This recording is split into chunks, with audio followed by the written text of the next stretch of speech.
अयोध्या में भगवान का जब जब अवतार होता है शंकर जी जरूर आते हैं। हाँ, वर्णन है रामचरितमानस में।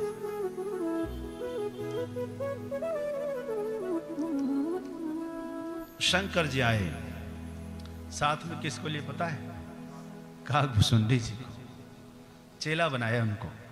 गुरु वो चेला, महात्मा का वेश, चले आए अयोध्या में। शंकर जी जब पहुंचे साथ में किसको लिए थे? काकभुसुंडी को। और शंकर जी ने कहा कि हमको प्रवेश कैसे मिलेगा? काकभुसुंडी जी ने कहा गुरु जी एक काम करो, तो आप लोगों के हाथ देखना शुरू करो। ठीक है जी। तो दोनों बैठ गए, महल के अंदर प्रवेश दिया ही नहीं। कहा कि ना ना, भीड़ भाड़ जरूरत नहीं, बाहर रहो। तो बाहर में गली मोहल्ले के बच्चों का हाथ देखना शुरू कर दिया। और उसको शंकर जी बताएंगे तो सही बताएंगे सही बताने लगे। तो बड़ा हल्ला हो गया कि बहुत बड़े ज्योतिषी आए, बहुत बड़े ज्योतिषी आए। भाई अरे क्या कहना, दो गो आए हैं, गुरु चेला बड़े महान है, सबके हाथ देख के बता रहे हैं। खबर एकदम फैल गई। किसी महिलाओं ने जाकर के राजभवन के अंदर जाके किसी दासी ने देख लिया।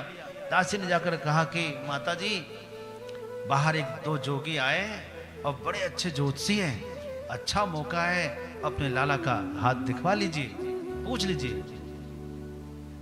और वहीं पर माता पार्वती भी थी। पार्वती जी ने कहा हाँ हाँ अच्छा मौका है। पार्वती जी समझ गई कौन आए हैं।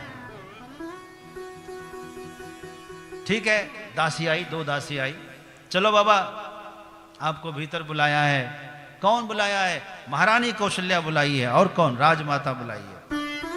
अच्छा चलो। तो दोनों उठे, बोले दोनों नहीं, एक जा सकते हैं, सिर्फ आप चलो बाबा। चेला बोले चेला नहीं। बोले क्यों? प्रोटोकॉल है, बिना काम के अंदर जाना मना है। तो शंकर जी बोले ठीक है भाई, कोई बात नहीं, हम चले जाएंगे। शंकर जी अपना उठाए झोला और चल दिए। काकभूषण ने कहा अच्छा गुरु जी, तब से साथ में झोला उठवाते रहे, सेवा करवाते रहे, अब मौका मिला तो अकेले चल दिए। शंकर जी बोले अपनी अपनी बात है भाई, अपना अपना समय। तो जाते जाते काकभूषण का सुनो, ले जाओ ले जाओ, कोई बात नहीं है, खाली इनको पढ़ना जानना आता है लेकिन देखना तो आता ही नहीं है। इनकी आंख तो कमजोर है, बूढ़े हो गए, ठीक से पढ़ भी नहीं पाएंगे। पढ़ना तो हमको ही आता है। उसने कहा कि क्या ये सही बोल रहे हैं? शंकर जी बोले हाँ बोल तो ठीक ही रहे, कि वो उनकी आंखें तेज है, ठीक से पढ़ पाता है। बाकी तो ऐसा करो बाबा, तुम रहने दो, तुम तो बूढ़े हो गए, उसी को ले जाओ, जवान है उसको ले चलो, जवान है, तेज है, बहुत तेजस्वी, उसी को ले चलो। बाबा आप रहने दो। तो काकभूषुंडी जी को लेके चल दिए। अब शंकर जी बोले क्यों हमको छोड़ दिए? कहा कि समय अपना अपना।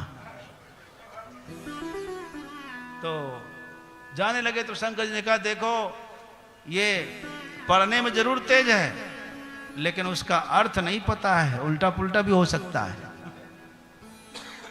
दासी चक्कर में पड़ गई। बोले ऐसा करो चलो, दोनों की एंट्री हो गई।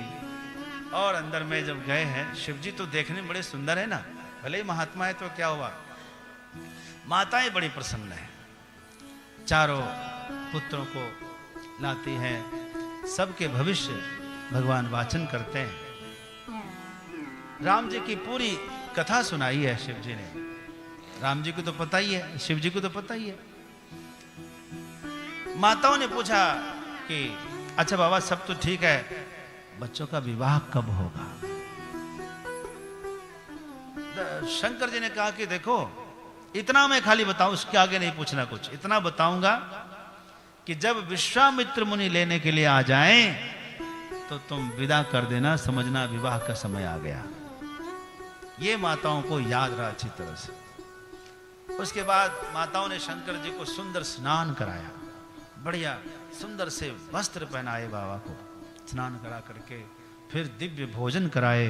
माताओं ने खूब दान दक्षिणा दिया। बाबा एकदम खुश हो गए। माता पार्वती वहीं पर थी,